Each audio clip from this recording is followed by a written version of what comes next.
Isang mapagpalang araw po sa inyong lahat. At muli, ako nga pala si Pastor Leonor ng pangalan po ng church namin, Shekinah Grace Christian Fellowship. At ang mother church po namin sa Dubai, kaya sinabi namin ni Pastor Maria. Then, papasalamat po kay Lord sa napakagandang opportunity na binigay niya po para po magbigay po ng encouragement po para sa inyo. Amen? At I don't know kung ako lang ba nakakapansin na lalo po kayong gumaganda.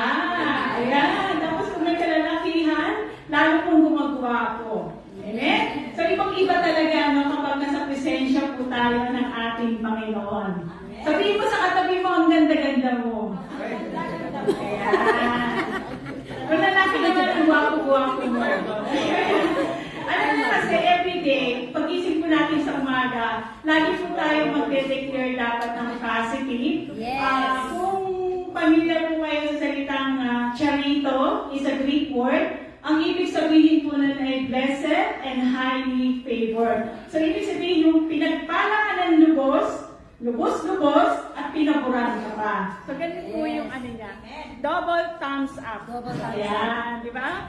So, yan, lagi po niyo i-declare whatever, anuman na sitwasyon na inyong kinakaharap, lagi niyo po yan dapat na i-declare sa ating sarili. Yan.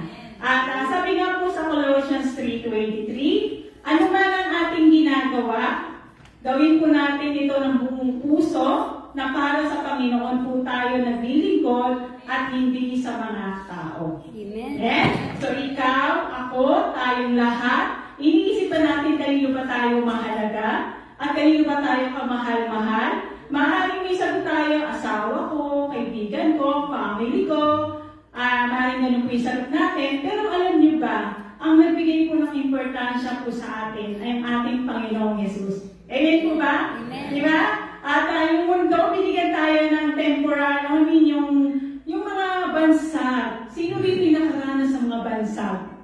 I mean, nung bata ka, tinawag kang like kulangot, banda, gano'n, di ba?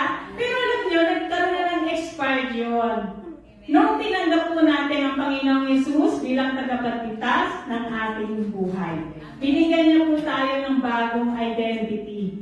Kaya mga kapatid, yung bagong identity na yan, dapat lagi po natin dala-dala. Diba yung ID, lagi natin suot yan every time mapasok sa school, o kaya nagtatrabaho tayo. So as a Christian, dapat po lagi natin dala-dala po yan. So ladies and gentlemen, sana sa kahit anong season ng ating buhay, ay lagi po natin i-acknowledge ang ating Panginoon. Napaka-importante po yan at kasama na rin yung paggabay ng banal na Espiritu para magawa po natin yung katulad ng sinabi kanina sa Colossians 3:23, gawin po natin ang buong puso na para sa Panginoon po tayo naglilingkod at hindi po sa tao. Amen? Sa kapagpalang ng Panginoon. Amen.